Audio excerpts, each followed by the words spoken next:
That's all you got at the end of the day. 1000%. All right, are you ready? I'm ready.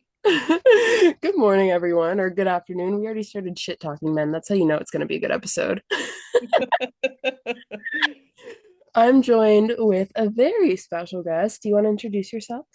Sure. I'm Dr. Savannah Landis. I'm a licensed clinical and sports psychologist, and I specialize in treating athletes with eating disorders and also anxious high achievers with perfectionism, identity, overthinking, anxiety, all of that. And I have my own outpatient practice in Jacksonville, Florida, but I also practice telehealth across the US.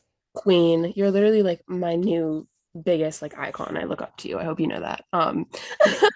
And Jacksonville's not too far from me. I'd go the distance. So, Yeah. And I feel like we're growing. Like Jacksonville didn't used to be that wonderful, but I feel like it keeps growing. Like there's more cool things to do now than when I grew up here. Um, yeah. So it's getting there. No, it's honestly like I remember we went to Jacksonville because we were like in Georgia and like obviously we had to like come back. And I was like, Jacksonville's like it's pretty. It's honestly really pretty. Like I feel like people Yeah. hate it too much. Yeah. The river, you got the beach, there's water. Yeah. Coffee somewhere in there, you know? Yeah. All Yeah. you need. There's a lot of cute like little coffee shops that are in like San Marco by the beaches. Like they're there. That's It's everything happening. we need. So we love it. Yeah. Okay, so kind of paint us the picture of what inspired you to get into this field. I mean, you're just a girl. Obviously, you're an anxious girly real. So what inspired you to start, this whole profession? Like, take us down that path. I'm excited to like pick your brain today. Yeah. Uh, I will try not to be too long-winded, but that is just also who I am as a person a little bit. Um, Sick. which is like, I guess, kind of good for a pod. Right. But like I mentioned, I grew up here in Jacksonville, Florida. I was a very competitive swimmer from a very early age. So I started summer league swim like when I was 4, and then year-round swim when I was 8. And the swim program here in Jacksonville is very intense, very competitive. It sends folks to the Olympics every 4 years. And I was very successful early on in my career. And like, I just remember being, and my parents told me too, like a little spitfire. Like when I was younger, like 10 and under, I just loved movement. I loved getting out there. I loved competing. I loved working hard. Like my parents would always just be like, you would ride your bike so intensely in the neighborhood. So I just had this like natural intensity. Um, and then like somewhere in middle school, like things just started to not go so well. I was very perfectionistic. I think I still kind of am like a quote unquote recovering perfectionist. But huge overthinker, like just overthinking everything, ruminating, worrying about the future. And so much of my mental and emotional energy went into those spaces. And because of that, like I kind of kept myself stuck and then I wasn't performing very well. And then, being a teenage girl in a sport with like a revealing attire and competitiveness, I started to also like struggle with my own body image, some disordered eating, and just also like the toxic culture of like, we got to look fit. So I kind of fell into that as well. It's a world we Um, live in. I swear to God, I'm like, I just want to slap everyone that like comes at us with all these like, oh, you gotta look this way, you gotta think this way. I'm like, I'm trying my best. yeah, yeah. And truly, I think so much of the energy that I went into like worrying about the aesthetic and worrying about like staying a certain weight or whatever so that I could swim fast and look good. I think it did the opposite because I wasn't focused on what I could do to help my own performance, like working hard or pushing, trying to be faster or lifting a little heavier, whatever it was. Because I was like, oh, what calories am I counting today? And it's like, we've lost the plot here. Right. Um, so I got horrifically burnt out, but it was always a goal for me to swim Division One. So I did commit to Arizona State to swim Division One. I got there, worked so hard, but I was petrified the whole time. Like my whole motivation was fear-based, because the coaches, expected a lot out of us. I was a freshman. I thought I wasn't good enough to be on the team, so I gave 110% 24/7. Like it was nonstop. And I was crying between like the weight room to swim practice. I was like crying until like 3 a.m. in the morning, but I had to get up at 5 for practice. And so in November, I was like, I can't do this anymore. So I quit, finished out my semester there, moved back to Florida at FSU to finish up my undergrad, did some coaching, which was really healing to kind of reconnect with the sport in a different way. And then I went directly into grad school, right into my doctoral program. And that's where like I always knew I wanted to work with body image, and I always wanted to work with athletes. So from there, I kind of like, found my different experiences and then ended up back home because I wanted my folks are still here. So I wanted to grow my family where my family is to have some extra support. So that's kind of the long of it. I'm obsessed. I think like what's so beautiful about your story is like you literally took your own struggles and you turned it into a career where you can help other people. And I think it's so interesting, like, you know, maybe this is how my brain works, but when you struggle with anxiety, then you're more prone to pick out your body and want to control your body and how your body looks. And then you tend to develop an eating disorder. Or if you're an athlete and you are at such a high performance and you are told you need to look a certain way, then you're going to probably develop anxiety. And I think in your story, we hear the connection between both of those things. And it's probably interesting that you can like point that out when you talk to clients and tell them, like, I've been in your shoes. I understand what it's like to struggle and get to the other side, but also you can professionally help them. And I just think there's something so healing in that. Yeah, thank you. And I hear that and agree with that as well because I also frame it a lot with my anxious high achievers, my athletes that I'm like it's probably like your struggles that you're dealing with probably actually came from like your strengths and Right. like to be like you said to be coachable. And so like if a coach says, you need to get fitter, you need to maybe like lose weight so that you can perform better, if you're very coachable, you're going to be like, "Okay," and you're going to do it. Um so I usually frame these things of like these are strengths that you have. You just kind of like used your power for evil and not for good. So like let's Right. just figure that out in the therapy relationship of how to like change the narrative. Like let's pull back on these things that are actually hurting you and let's use your natural talent, your characteristic, your hard work ethic towards something that's actually going to promote your performance and healing. 1,000%. And that's something that I see with like all these ambitious girlies. Like all my friends have like anxiety or, like have dealt with eating disorders. I'm like, what? Like just put us all in a room. I swear to God. Like it's I always the know. ambitious, like smart, intelligent girlies that like, Yeah. we need to like control something because life is so uncontrollable that it's like, Right. if we can't control our thoughts, we're going to try and control our body. And if we can't control our body, we're going to try and control our thoughts to the point where we go crazy. And overthinking is so debilitating. Like, I hate when people are like, just try not to think about it. But when you have the brain of an overthinker, it's like suddenly that's all you're thinking about. It's consuming you. And then you're thinking about the future far ahead. And like, that's something that I really relate to that you said. I mean, do you want to kind of like give us the psychological reason of why our brains overthink? Have you figured out the cure for that yet? I don't know about the cure because again, I do think part of it is like natural or biological, and even if we're kind of like going to sprinkle in like some like neurodiversity and like what that looks like in high achieving girls and women and like what the new research is coming out about that. So some of I think is just kind of like a way that brains work sometimes and central nervous systems work. Um, but in terms of like the suffering, like we don't have to suffer through it. And I think it's that flexibility of being able to lock in, think about the future, think about the past, overthink. Because again, you're going to be super detail oriented. You're going to be able to make really great goals and implement very detailed plans that help you get there. Those are, again, all strengths. But Right. then how do we like dial that back so that we're not staying in overdrive the whole time? And that's where I think overthinkers have to kind of like get out of their minds and into their bodies. And acceptance and commitment therapy kind of says this all the time, like get out of your head and into your life. So after we've done the thinking, after we've done the planning, the creativity, the details, the this, the that, we've done a plan A through D, let's stop thinking and let's get into action. Like, what can we do right now? What do I have the power to do right now to start those things? Is it that I need to do some self-care and actually rest? Is it that I need to like go out and, buy some new stuff to like start my business? Is it that I have to like schedule some networking calls? Whatever it is, get into action so that way you don't overthink yourself into like a pit of despair. And then that's what like in sports psychology we call like the paralysis by analysis, right? Like you've overthought to the point where like now you're frozen and there's literally too many things to do, so you're not going to do any of them. Right. And then you're not productive whatsoever when you might have a brain that wants to be productive, but if you're too thinking of something, then you're not going to want to do it at all.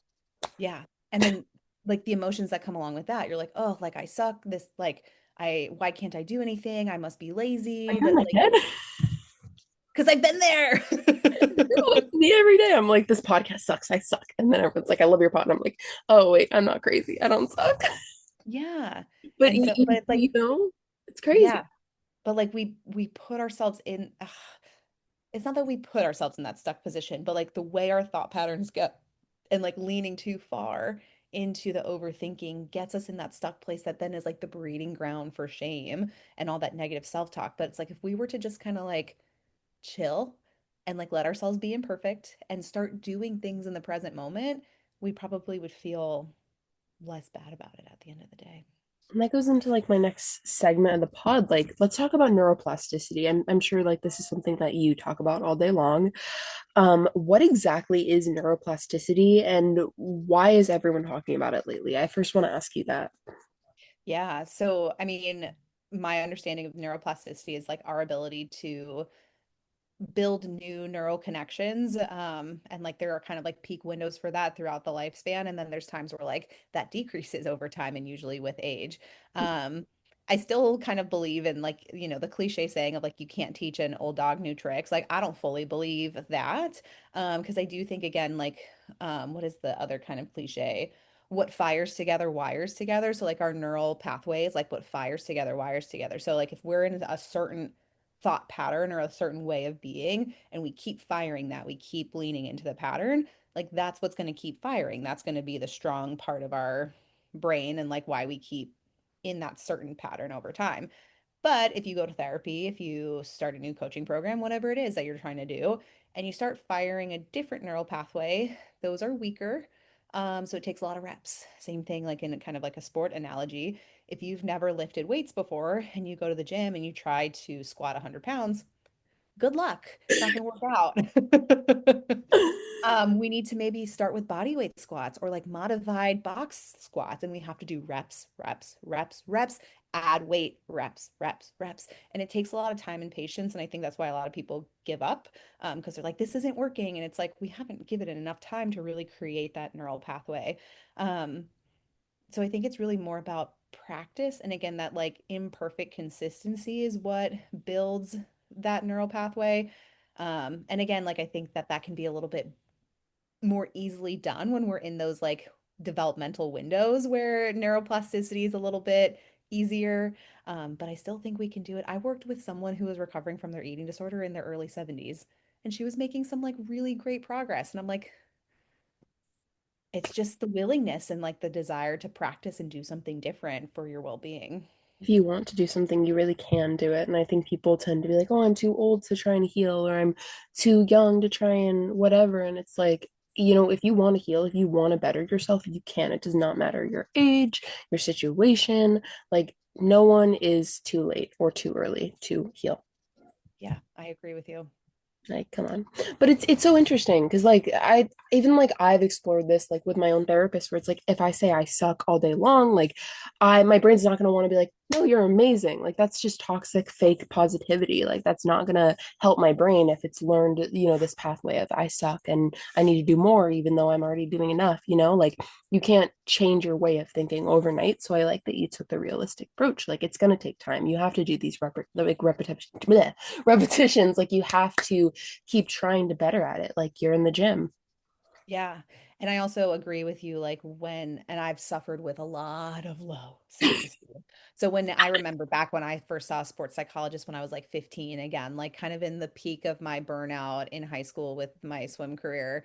And they're like, you have to work on positive self-talk and like say that you believe in yourself. And I'm like, but I don't. Like, I don't believe that. So like if I say that to myself, I agree with you. It's just like this disingenuine toxic positivity. And so I kind of would rather people neutralize the self-judgment and the negative self-talk through facts and feelings, right? So like if we look at the facts, like even though I don't believe in myself, have I showed up to every practice in the last 4 years? How many hours have I swam in the last 4 years? How many laps have I done in the last 4 years? How like all of these things that I'm doing, like those are facts. And when you look at that on a piece of paper, you'd say, this person is working really hard and they're probably going to succeed at some point. We can't always predict performance, but like if we look at the facts, this person's showing up, they're working hard. I can still feel frustrated. I can still feel disappointed if I'm not getting what I want. But if I neutralize my self-talk with like, yes, and you're showing up every day. Yes, and you're working really hard. That's not, oh my gosh, I believe in myself. I'm so confident. I'm so great. I'm just reminding myself of like my actions and what I'm doing every day. And sometimes that gives us just enough confidence to go, okay, you're right. Like I'm doing some things. And like you literally know you're going to the practice or you're going to the workout or whatever. Like you're not, no one's dragging you there. Like you are bringing yourself there. And like you have Right. to show your brain that. Like it doesn't need to think you're amazing. Right. I love that too. And you Right. saying that like reminds me of so many of my athletes, they're like, well, like I have to do this. And I'm like, no, Get, you don't. get to. Like you do not, like you're choosing to be at practice. Or like even when it comes to like therapy sessions where someone's like, well, like I really just don't want to, and like I have to be here. And I'm like, well, I mean, sometimes teenagers, but like I'm like, no, you don't. Like you're making the decision to be here, and that says something about you. That says something about your goals. It For does. real. It does, and it's like I something that I hate, like that I've like studied and saw is like people are like, oh, I need to be perfect to go to therapy, and I'm like, no, you don't. Like your therapist just wants you to be you and show up as you, and like for me, like in my own personal therapy sessions, the sessions where I'm like, I don't know what I'm going to talk about, I just have diarrhea of the mouth, and suddenly like she's diagnosing like all these problems. I'm like, oh, girl, what? But it's just it's such like a welcoming thing, and like realizing like as humans we don't have to do anything, we get to do things. Like I get to better my body, like I get to go to therapy and better my mental health because someone else out there is in a hospital room and doesn't have the ability to move their body the way that you and I can, or someone else has neglected therapy their entire life and it's affected their relationships, and it's like you have the ability to heal.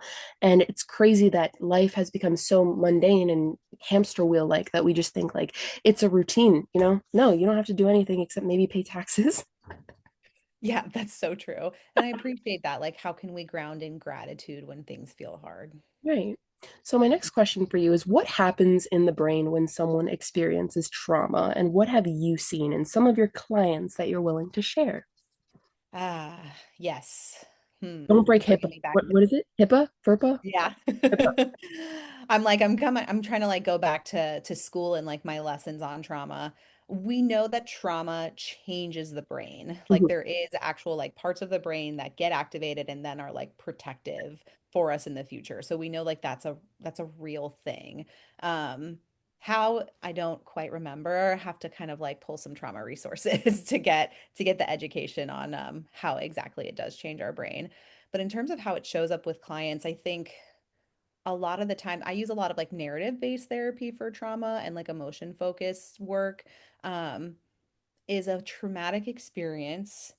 And especially if you are kind of like we were talking about, like neuroplasticity, like in those developmental windows where it's really easy to internalize things. And not that it gets too much easier throughout life or more difficult to internalize that throughout life, but you make a story from that trauma. So if someone hurts me or if I experience something scary, and again, that's changing my neural wiring, I'm going to believe something about myself or the world.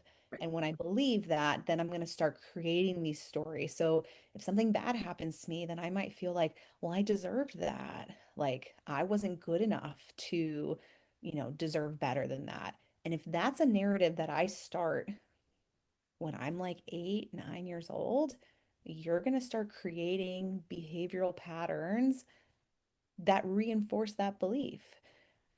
But when you work with someone in therapy, you kind of go back in ways that are safe enough, right? Like we don't want to re-traumatize someone in the therapy room, but you want to go back and kind of get a better understanding of like that bad or scary thing was not about you. Like if someone did something bad to you, like that was them. Right. And there was nothing you could have done to prevent it, change anything different.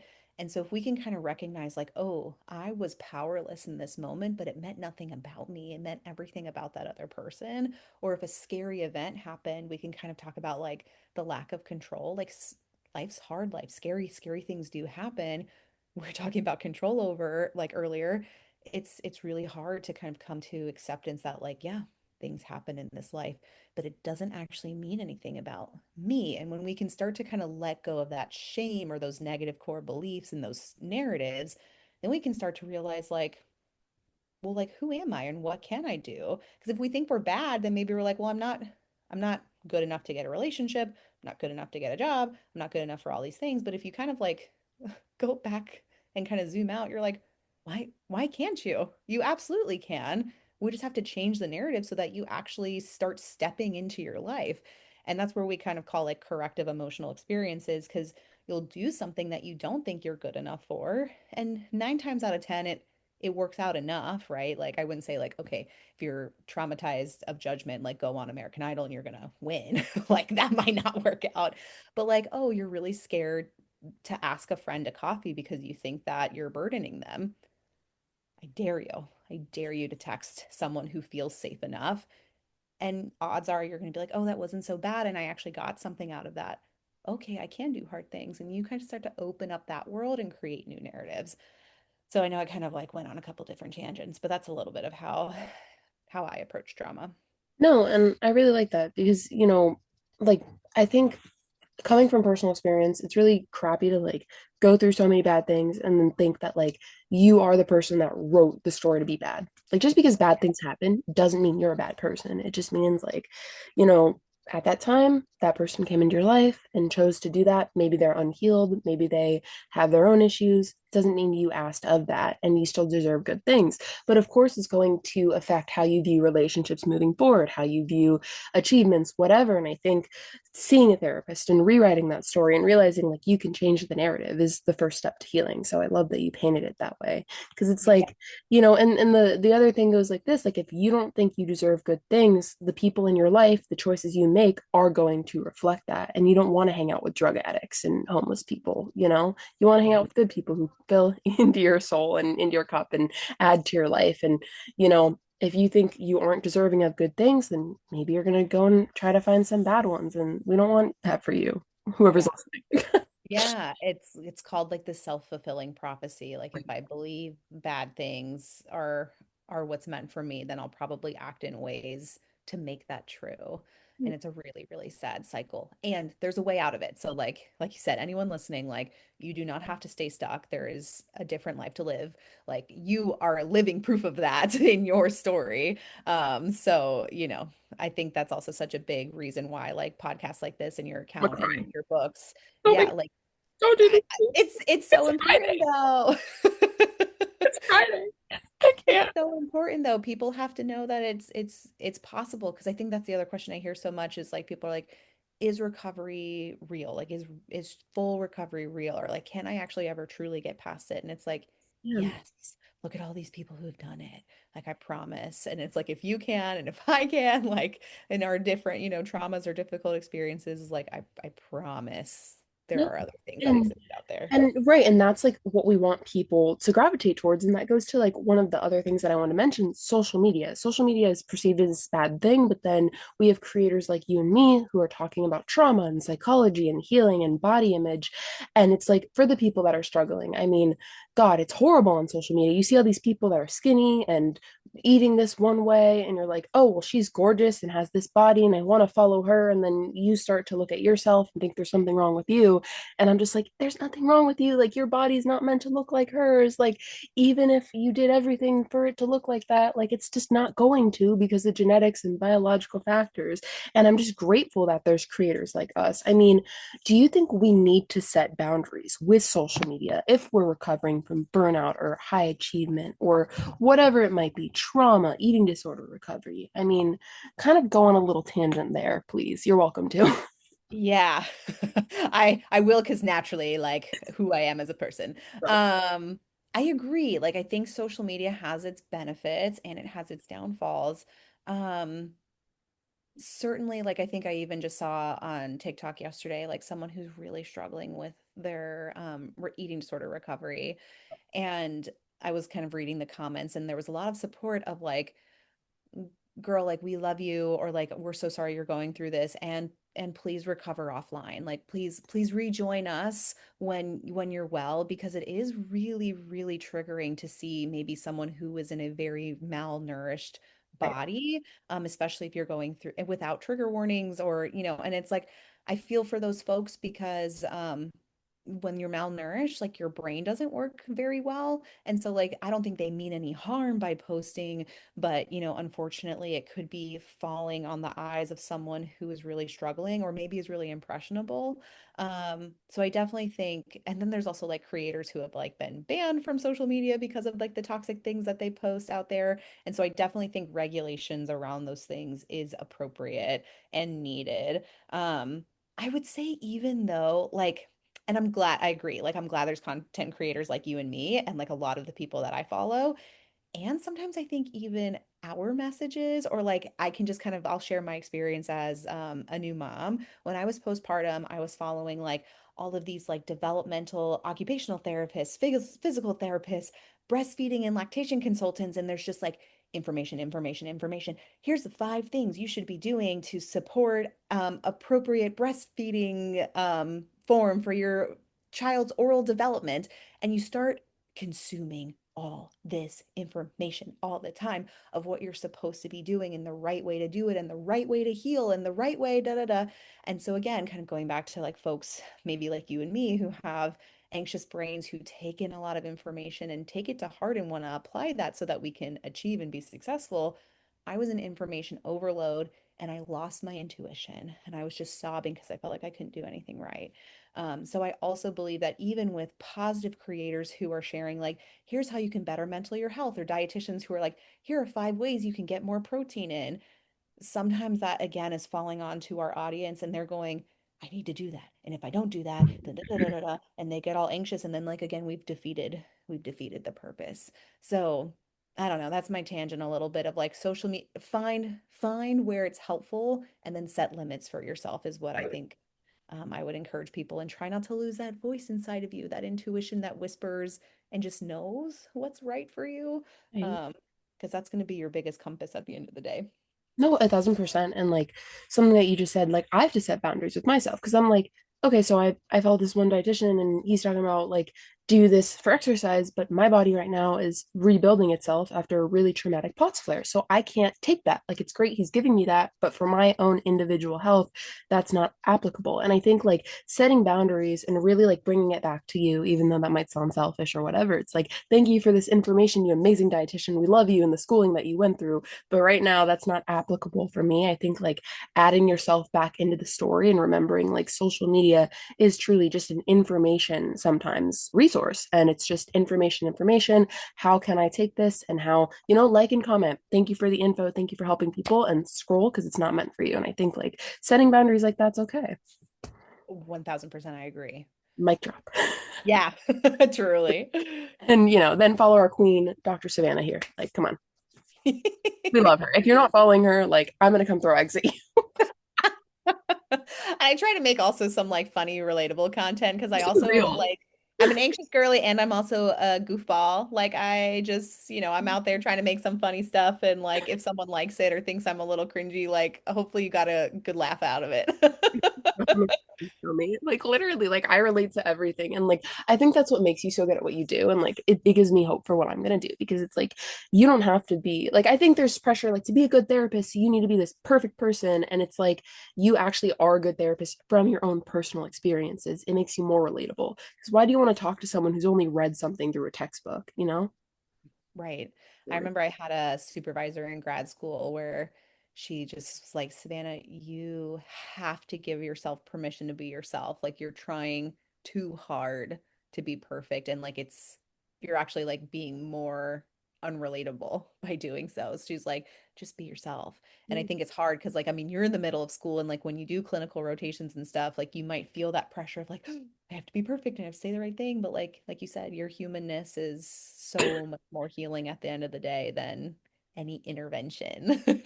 Oh, and like that's what I'm trying to remember, like with life and dating and whatever it might be, like the other person also is trying to figure out themselves. Like no Mhm. one needs you to be perfect. Like no one needs you to be perfect. Like you need to just be yourself. And if someone doesn't like you, at least you know who you are. That's not your person. That's not your job. That's not meant for you. And I think like if it's worse to be disingenuine and not be yourself, because why are you gonna fit in the wrong shoe? Like if you wear the wrong shoe, you're gonna get blisters. You know, you don't want to squish your foot into the wrong shoe. I mean, same thing with the wrong room. Like if something's not meant for you, why are you going to force yourself in it and not be happy? Exactly. Yeah. I mean, a shoe could be pretty, but if it doesn't fit, Yeah. I love that metaphor. Like me the too. shoe could be really pretty, but you're gonna get blisters. Come on, So is it worth it? I don't Cinderella know. wasn't listening with that. Like, girl, Prince Charming wasn't that cute, but that's not the point. Yeah. Um, you know. Anyways, why do you think some people's brains never seem to turn off? I think overthinking is something that we all struggle with, truly, like whether we want to admit it or not. hmm hmm I mean, my brain goes a couple places. One is I think there might be like hyperactivity of the mind, like related to neurodiversity. Um, I think there can be like some trauma, fear, and the belief that if I can overthink all the things, then I will protect myself from anything bad that could happen because I have plan A through Z and I figured all of this out. Um, so I think there's that. And then the other thing is I think sometimes it's a distraction. If we're overthinking something, if I were to kind of like pause someone being like, if you couldn't think about this again for the rest of the day, what would you be forced to feel, or what would you start to think about?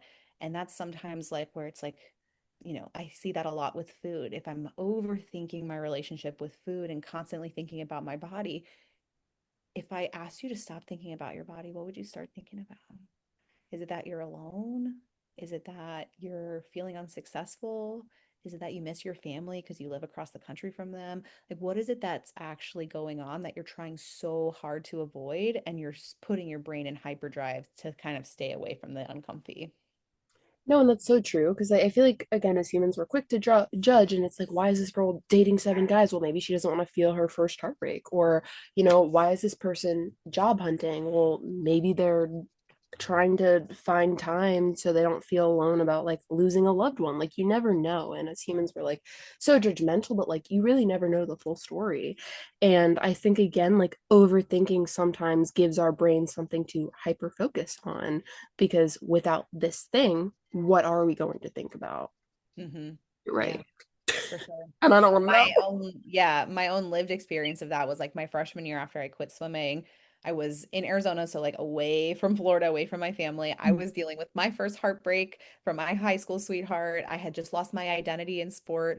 And I got a 4.0. So like I just like threw myself into school because I was like, there's no way I like cannot face all the other things that were going on in my life. So I do think that again, if we have the power and like our overthinking brains, if we can like use those powers for good. But then there is a limit. Like I think I wasn't in therapy during that year, which like low key should have been. Yeah. Like we do have to like go in and like pause the hyperactivity, the hyper focus of the mind to go like, okay, what's here? Let's talk about it in this safe space and then let's appropriately contain it so that you can go live your life. Because we don't want to like drown and like be overwhelmed every second of our existence No. and we can't ignore it forever. 1,000%. And like, you're such a girl boss. I'm proud of you for getting through that. I wish Thank I you. was like friends with you at that time. Like, I I would have know. made you cookies or something. Like, it's Oh, so you're so sweet. it's so cute. Like, that's such a Rylan thing. I would have been like, he sucks, like whatever. But like, and now I want to ask you because like I kind of relate to you in that way. Like, I remember I was ghosted by these people that like were a part of like my family, like just like a family friend thing. And like at that time, I started like girl bossing, and I ended up graduating high school at 15 because I just poured all of everything that I had into my academics.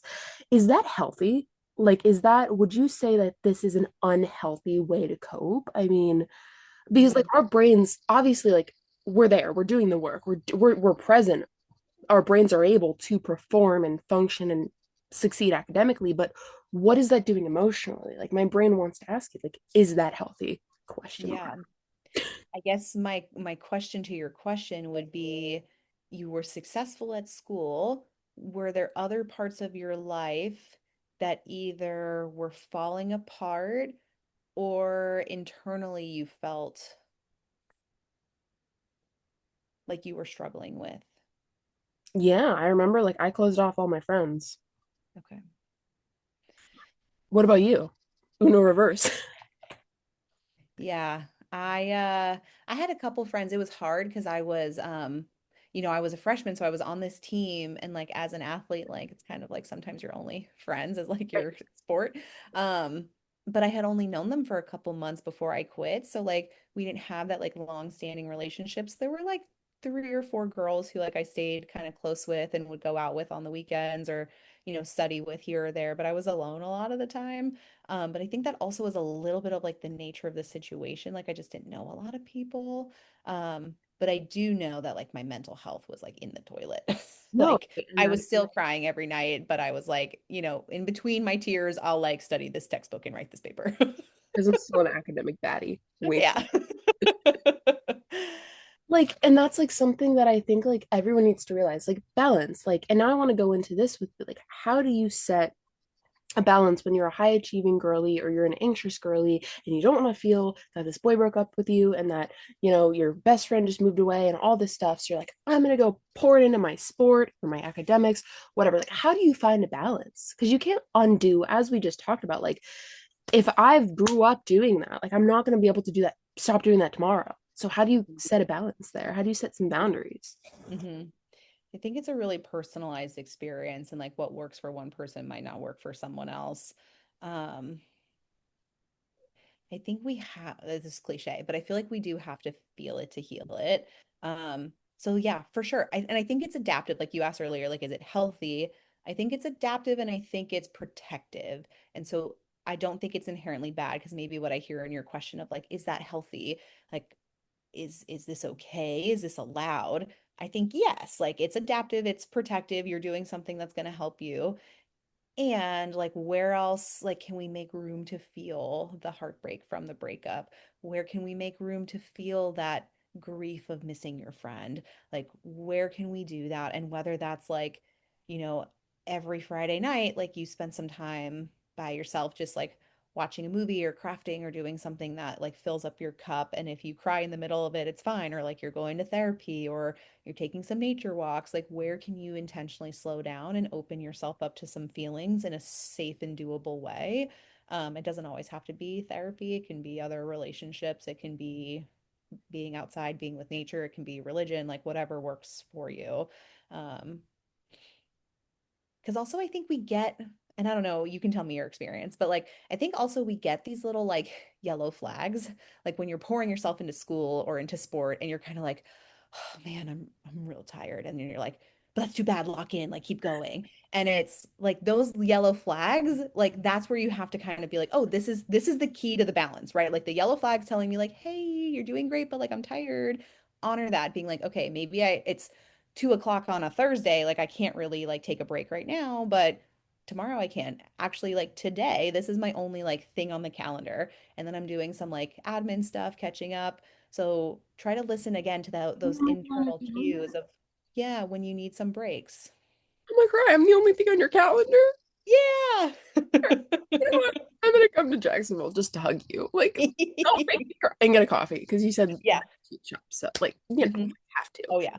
But that's no, and like you're so right. And like something that I loved that you said, and like I'm really thinking about some grief that I was processing is like, you know, what I hate about emotions and grief and whatever, especially when you're a high achieving girly, maybe you're a podcast host, maybe you're, a queen psychologist baddie, like, whatever it might be, you're a student, whatever. Like, grief does not care. It does not care if you're in school, if you're in a podcast, if you're doing whatever, if you're working, like, you're going to cry on a random Tuesday at 2 p.m. about some dude that you probably haven't thought about for months, or like your dog that died like 5 years ago. And like, it does not care. And I think feeling it to heal it is so real. Like you need to feel the feelings because if you don't feel the feelings, you're going to feel them 6 months later when some horrible other thing happens, and then you're going to feel like a shell of a person. And I mean, that's how some of the best albums come to be. But like, we don't want to relate to Olivia Rodrigo's new album. Like, we don't really want to. So you seem so sad for a girl so in love. Like, I think like or you're going to try to be happy and then all the sad stuff's going to come up and then your brain's not going to let you be happy. And I think you really need to feel something when it comes up.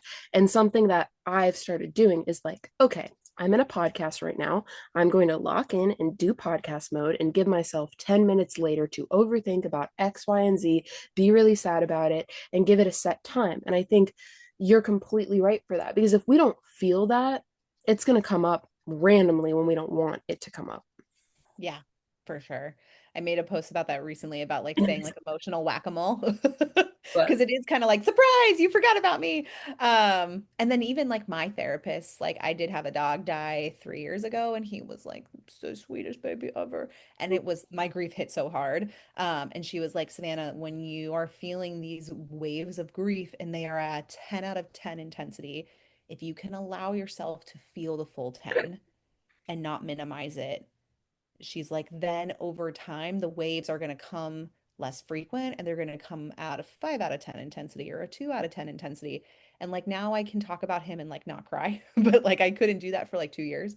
And like I did, I took the time to like ugly sob every time. Like I would even just go over to my parents' house and I would see his like collar and I went to the bathroom and like sobbed for like 20 minutes and then it was over. And like that was the first kind of experience where I was like, oh, I can actually cry and grieve and feel this intensity and be okay afterwards. Because I think for the longest time, I was like, no, if I let myself feel that, I'm just going to like be in this bad mood the rest of the day.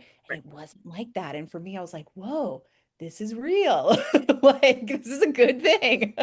And I think like for anyone listening, like, you're probably like, ugh, I'm in this really deep, dark thing and I'm never gonna get there. Like you will. You will get there. Like you'll get to the point where like you can two things can be true. Like you loved this person, you loved this dog, you loved this job, but like you can talk about it and not cry. Like it's such a weird feeling to explain, but you will get to the point where like even if something really hurts you, like I had a situation that happened like 2 years ago and like literally last year I was still like, oh, I hate this thing. Like, why did this happen? And now I'm like, oh, that sucked. Oh, well, like it taught me something about myself. And like you will get to the other side. And I think, if anything, this conversation is giving people hope that they're not alone in their struggles and like healing is possible. It is, doesn't matter what it is.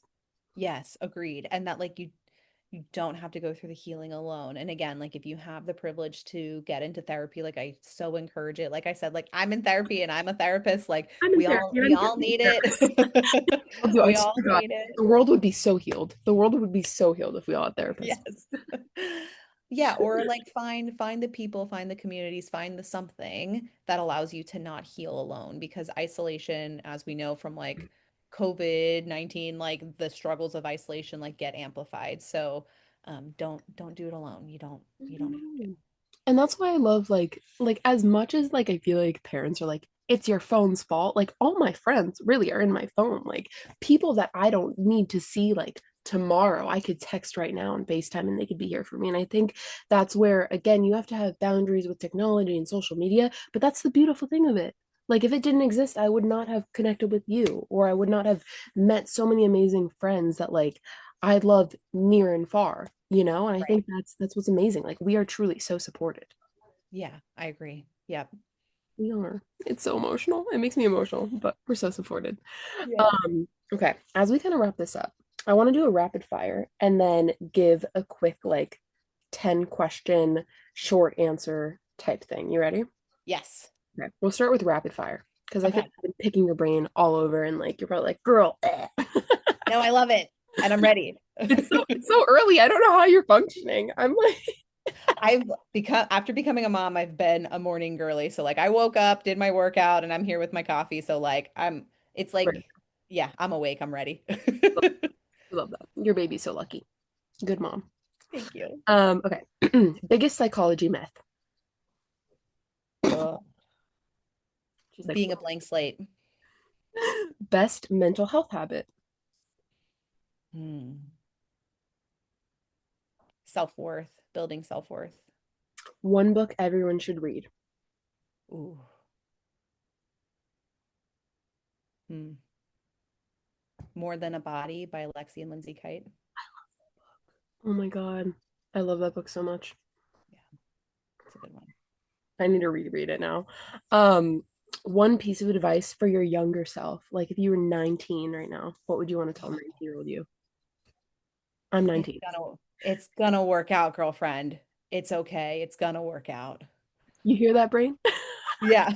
This podcast has been therapy for me. I hope you know that. You're a great therapist, and for Same.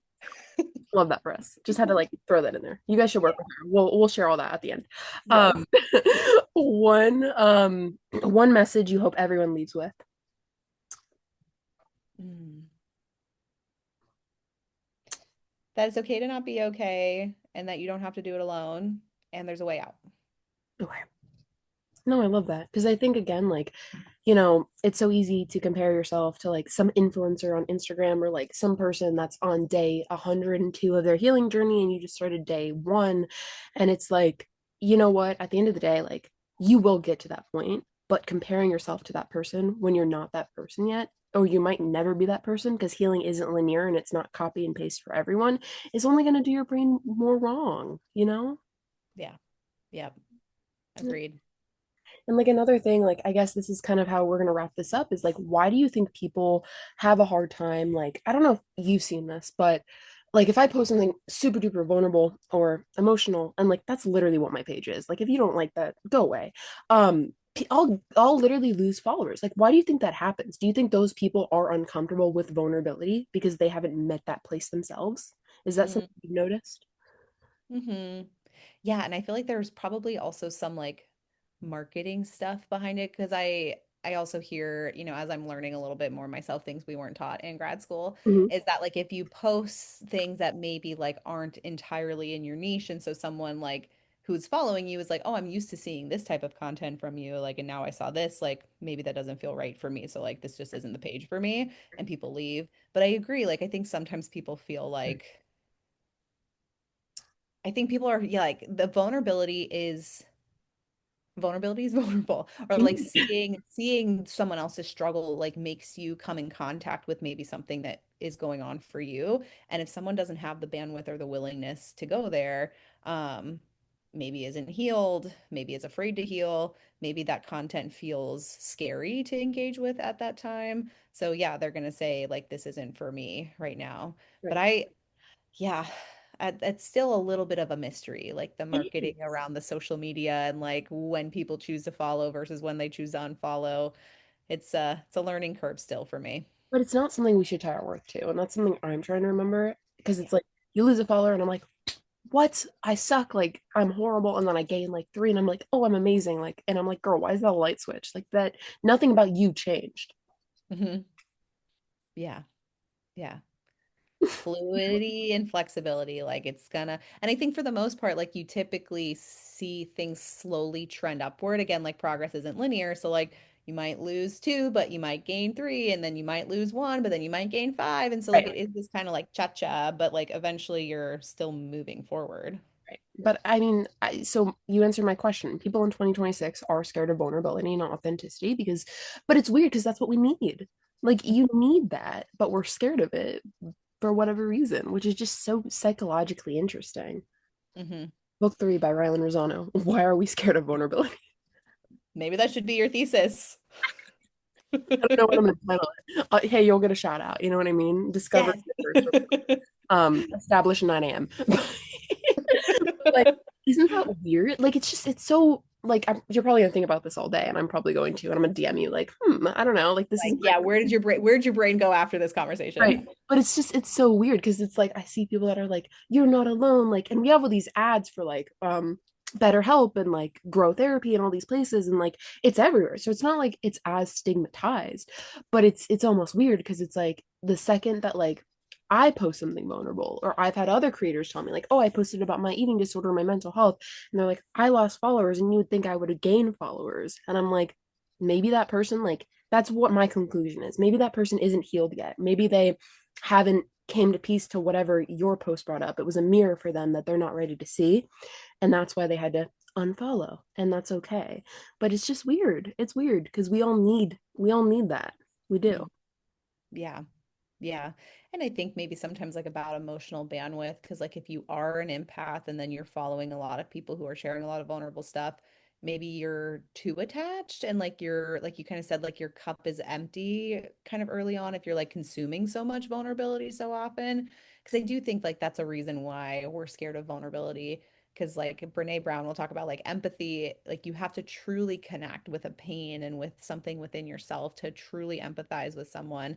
And like that takes emotional energy. And so I think a lot of the time, and we're also an individualistic culture, so I think we're kind of also like, yes, vulnerability, but then it's like I have to like preserve my peace and like for my family, and so we're a little bit less willing to like give and slow down for other people that maybe we don't consider like close to us. Right. 1,000%. And like, also, you're right. Like, you're also literally a therapist. Like, you burn energy just by talking to clients, and then you have to go home and be a mom and be a wife and like be a friend. And like, you probably have to set, boundaries and balance with your profession and your personal life. Yeah. It is hard. I have not figured that out. No, it's like that's so me. Why are you're literally like older me? I'm like your baby, like you're just blonde. It's crazy because I'm like I burn so much social battery, like just podcasting and like blah blah blah, and then I have like school, and then I'm like, oh, now I gotta be therapist, Rylan friend, and like the daughter, and like this, and I'm like, damn Mhm. girl, that's a lot of fumes. Wear a lot of hats for sure. So A yeah, lot of it's coffee. definitely where do you slow down? Where do you take care of yourself? How do you refill your own cup? We gotta be the internet's therapist, right? Yeah, right. No, I'll leave that to you until I'm done with the school. That's all, girl. Okay. In all seriousness, where can we work with you? Where can we follow you? I know because I'm cool, but educate everyone else. Sure. So I recently kind of rebranded my Instagram. So I'm at anxious.achievers.club on Instagram and then Anxious Achievers Club on TikTok without the periods.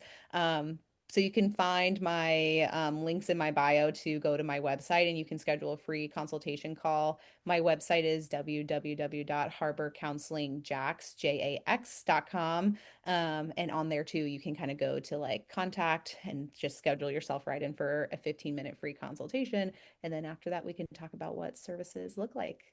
Yay. And if we're not a Florida girly, you can still see us. Yeah, so I, as a psychologist, am licensed through PsyPact. Okay. So there are 43 approved states to do telehealth. So like California, New York, Louisiana, there's a couple, so a couple other more that are not a part of PsyPact. So I cannot see any of the California or New York girlies, but most states I can. See, distance doesn't matter. Yep, You see what I did there?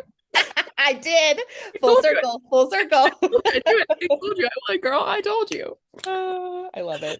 Thank you so much for doing this with me. We need to take a quick picture before we log off. And Yeah. I adore you. I'm going to keep spamming your Instagram with all my little Rylan hype because I Oh have my such goodness. so Yes, thank you so much for having me. This was so fun. I love just a yap sesh. I love the app sesh. I can't wait to release this. I might have to title it like the therapist session you didn't know you needed.